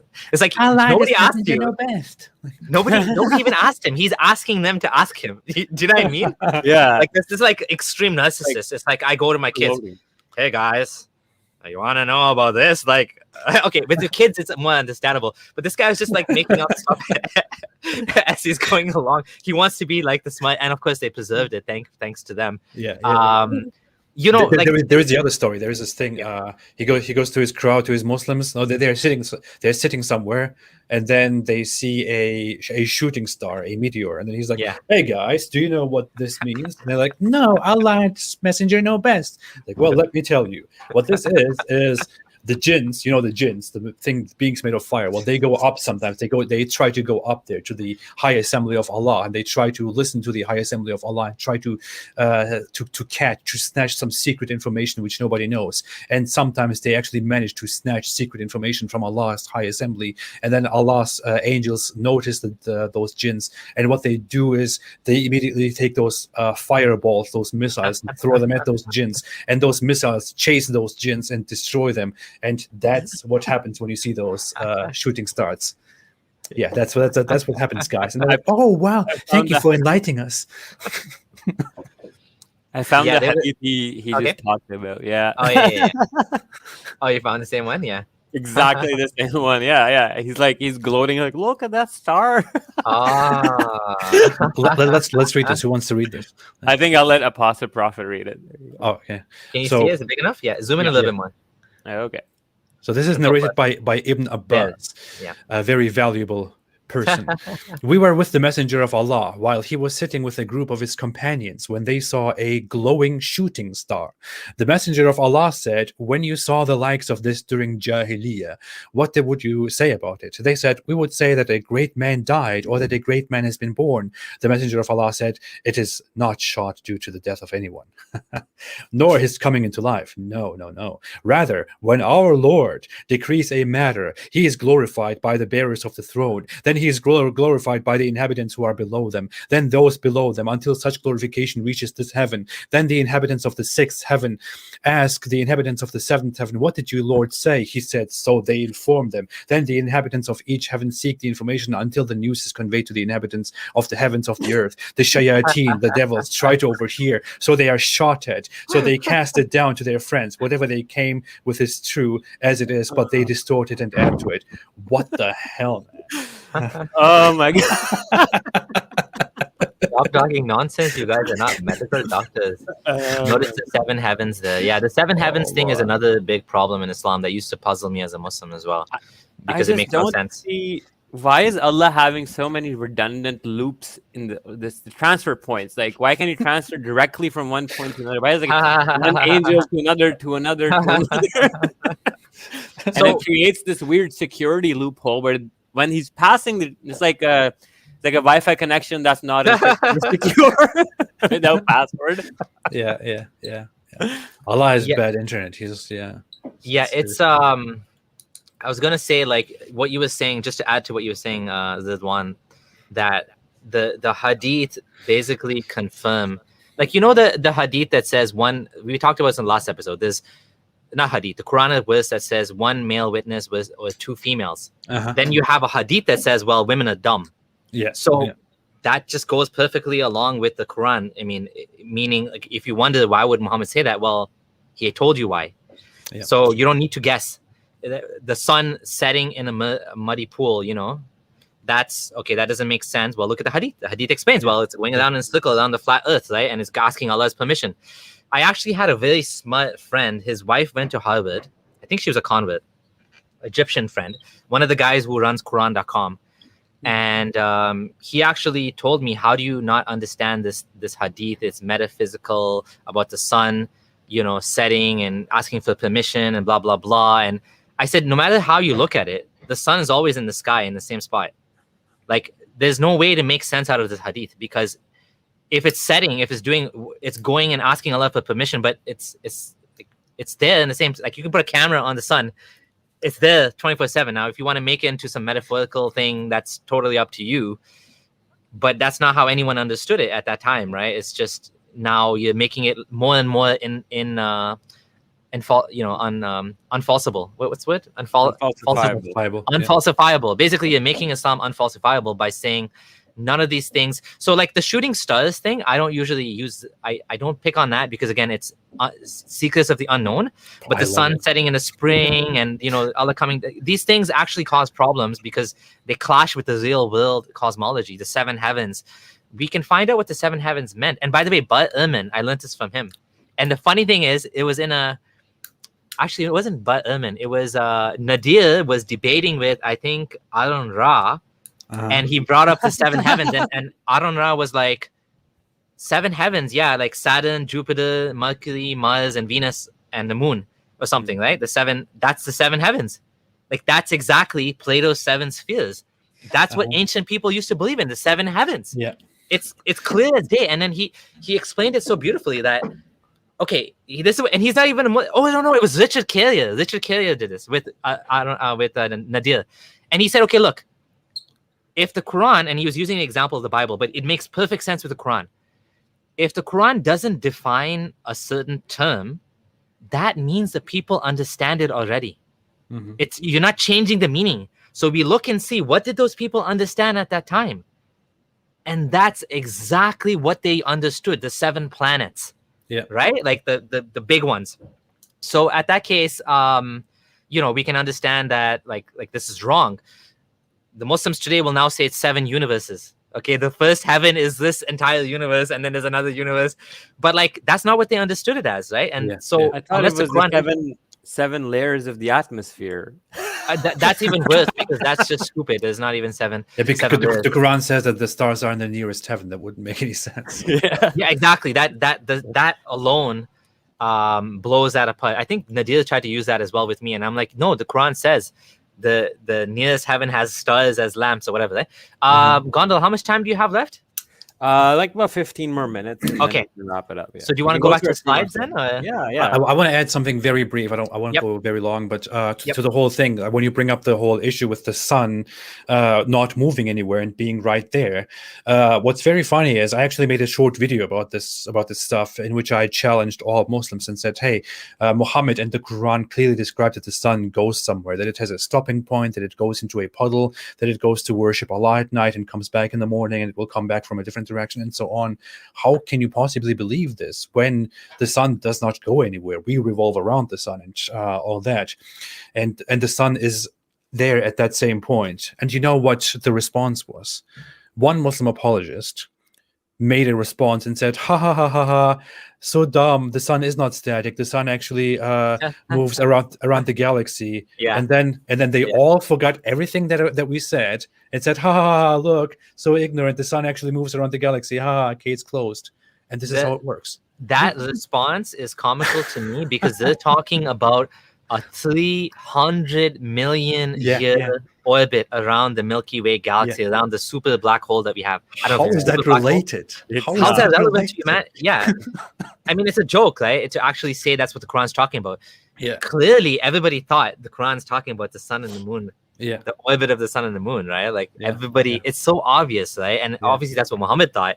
Now, of course, you can try to retwist it or whatever, but reinterpret it in a different way. But it's not a plausible interpretation because it's just like completely out of place to anything, right?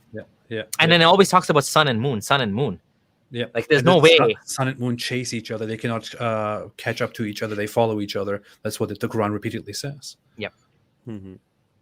Okay, so this was weird. I didn't really get this, right? So what's going on here, Gondal?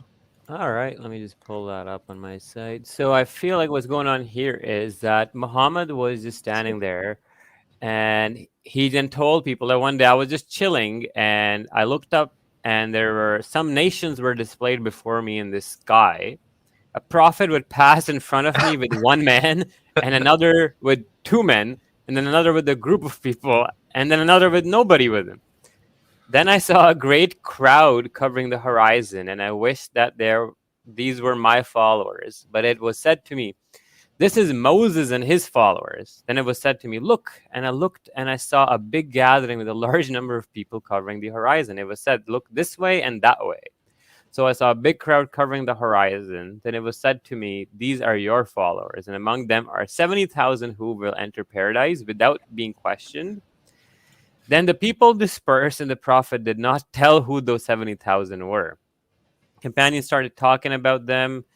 As regards us, we were born, heathenism. But yeah, anyways, they're confused. Oh my God, am I going to be the one that's amongst the lucky 70K? You know, the cool, yeah, Islamic. But like, this is just weird where this guy's just standing there, and then it's just it's like, you know, he did some shrooms and he's just standing looking at the sky and he's seeing these images, or I don't know. It's weird to imagine that. Yeah, like this is like a holographic show in the sky that, you know, only Muhammad can see, and 70,000 people worth. Yeah, that's weird, right? I genuinely believe that Muhammad had some mental problems. Oh yeah, I don't think that he was just an evil guy who made everything up. I think that he had some genuine mental problems, which encouraged him to make up things. Yep. Yeah. Jihad Gabriel. So this is interesting, and this happened a few times when Allah's messenger returned on the day of Khandaq, the trench battle. He put down his arms and took a bath. So Muhammad's like, all right, our battle's over. Let's all go clean up, you know. Then Gabriel, whose head was covered with dust, came to him saying, you have put down your arms? By Allah, I have not put down my arms yet. Allah's messenger said, where to now? Then Gabriel said, this way, pointing towards the Jews.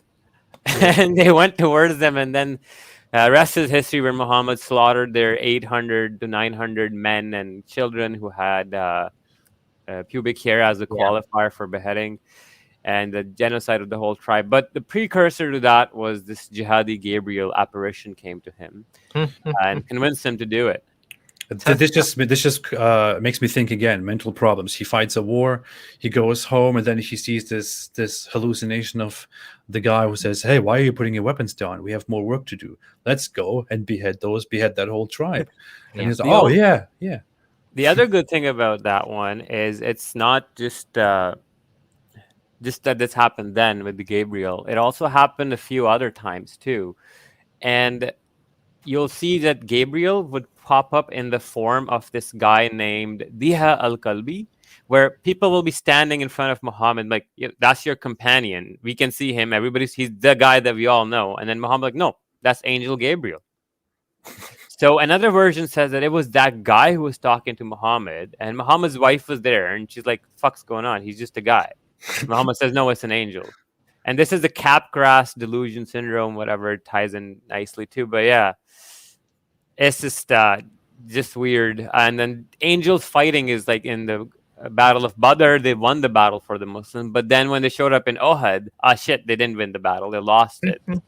Right? Like, and then it's a weird when you think about how crazy the guy is. He's having angels sitting on here, angels writing your deeds, angels everywhere, angels throwing shooting stars at you, angels bringing revelation. It's angel choking him. Angel choking him. He's wrestling an angel in the mosque. Oh yeah. The genie. Oh yeah. No, that was the jinn. He's wrestling with the devil. That was the jinn. I think that's the next slide. Yeah. Oh, is it? I think so. Oh yeah. That's right, God. Oh boy. I just want to hold on. I just want to point one thing out. Where is he? Okay. You guys talking about hadith? There's something wrong. We'll write hadith. If you guys have guts, then talk about Quran. We are talking about Quran too. Like, I mean, there's more content in the hadith, but like actually a lot of these things refer to Quranic teachings. Like, for example, Satan, the idea of devils and all of that, the specifics. And this is actually quoting the Quran, this hadith. This hadith quotes the Quran, right? You know what's funny? The hadith are more authentic than the Quran. There is no reason for you to believe in the authenticity of the Quran if you do not trust the hadith. If you do not trust the hadith at all, then with the Quran, all you have is a book that was delivered by some people, brought by some people, and that makes some very, very big, extraordinary claims.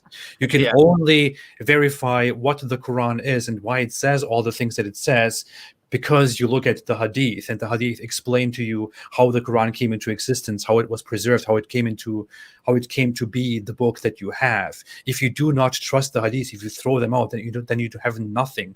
You have no reason to trust the Quran at all. It's the same process of preservation, yeah. But in this hadith, it's just that Muhammad literally has like fist fighting, like UFC match with the genie, when he's tackling him, and then eventually he says that Allah gave me an upper hand and I put Satan in the chokehold. So I don't know if he's getting the one back because Gabriel choked him. He's like, I'm gonna choke this guy.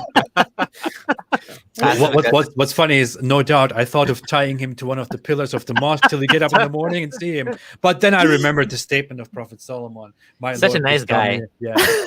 So wait, I'm just picturing Muhammad has this imaginary devil in his arm in a chokehold, and he's dragging it to the pillars. I wanted to tie him up so you can all see him, but then I didn't do it. Yeah, so he's gone now. Okay, this one's good. Okay. Oh my god! Oh, I'll let AP read this one.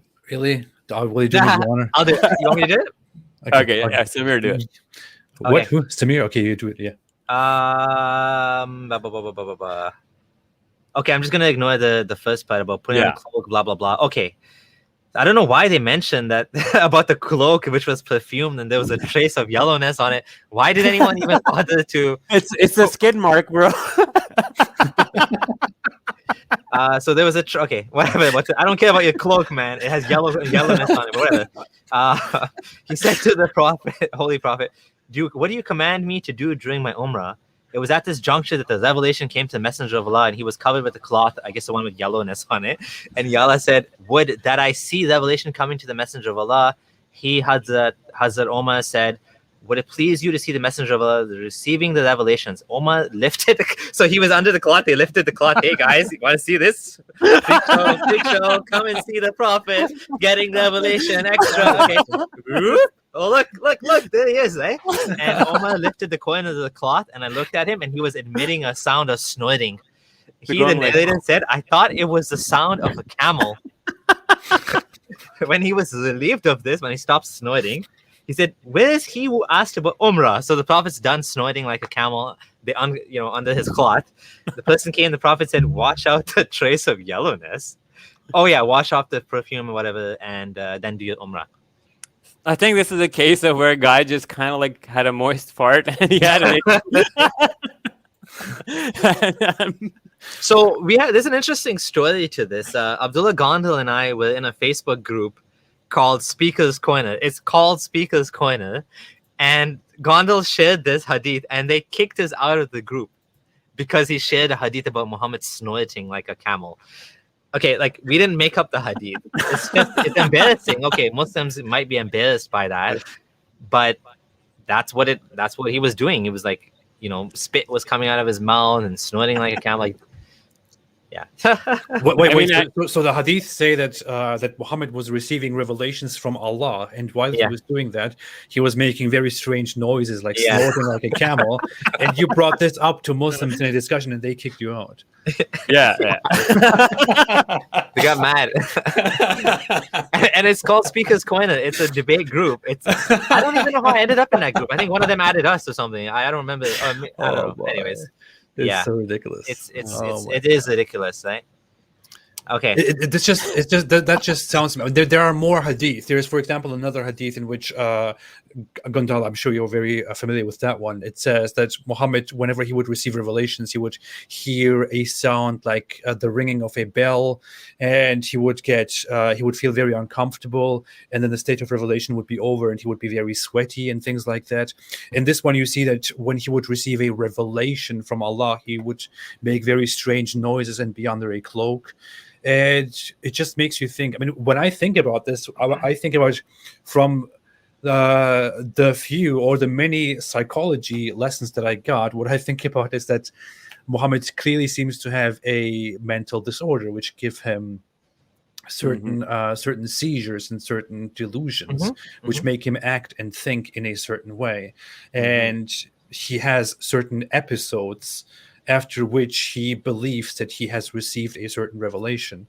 And maybe the whole idea that he is getting revelations from Allah because of his mental disorder made him actually believe or reinforced his idea that he is a prophet, and he started making up more of those revelations while also receiving these episodes, while receiving these seizures and these hallucinations. It simply looks like a bad mental problem. I mean, why is this how Muhammad receives revelations? If Muhammad is the messenger of Allah, why is this how Allah sends revelations to Muhammad? Why are seizures, noises, the way in which Allah sends revelations to his holy messenger? It's very absurd. And so we're gonna wrap it up on that, and it's been a great show. Abdullah Gondal, any final words from you?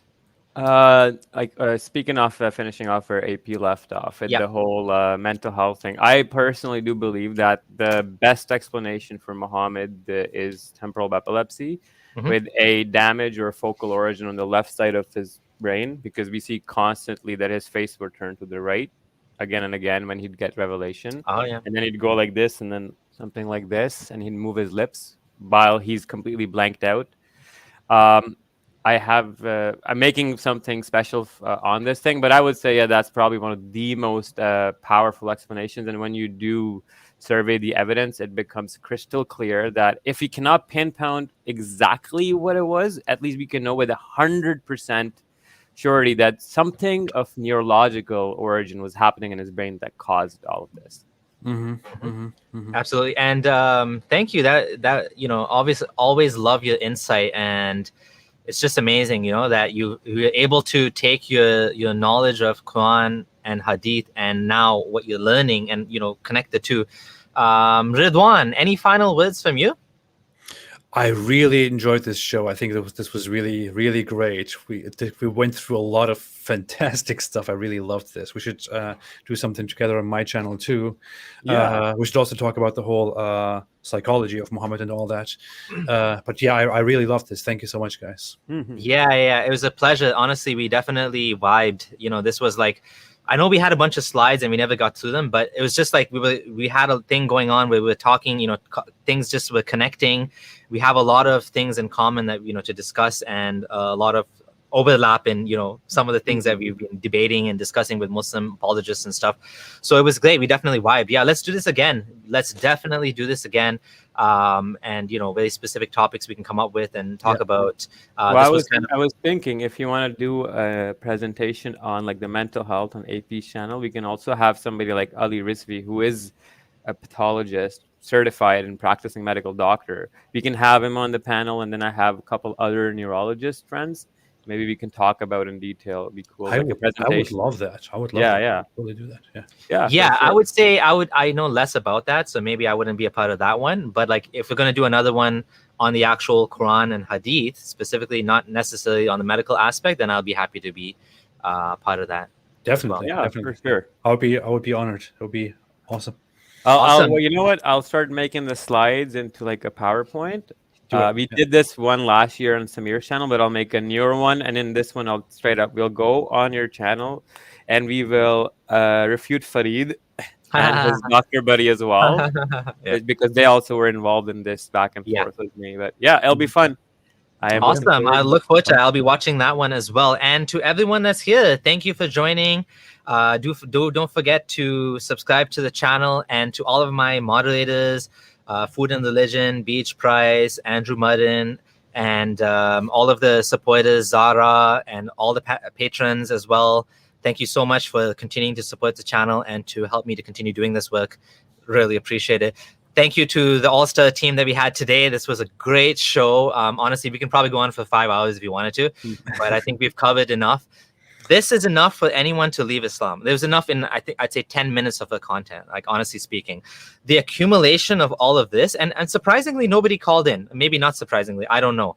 I'm not sure. Like I said, I'm really happy when Muslims call in, and I'm a bit disappointed that no one called in today. I really, really love it when Muslims call in, and we're going to be respectful. We don't bite. We like having conversations, especially if you don't agree with what we're saying. I'd love to hear it. So in future call-in shows, the two Abdullahs, please do call in. We would appreciate your time. You don't have to be scared. Don't have to show your face even. Just be respectful, and we'll be respectful back, and like deal with the content. And maybe this content is, we're not trying to be intimidating here. We're not going to make fun of you or anything like that. I mean, we're making fun here, but if you call in, we'll be respectful for sure, right? So do engage with us. I mean, we want that. We definitely want this sort of back and forth, and we want to make this a call-in show, not just us talking by ourselves, right? Like we want it to be two-way street, not just a one-way street. So just keep that in mind. And thank you guys. And final word, AP. Stay away from Islam. Stay away from Islam. And Gondal, Science Akbar, what do you say? Science Hafiz? Science Hafiz. Science Hafiz. Okay, everyone. Thanks, Take care. Bye. Bye-bye.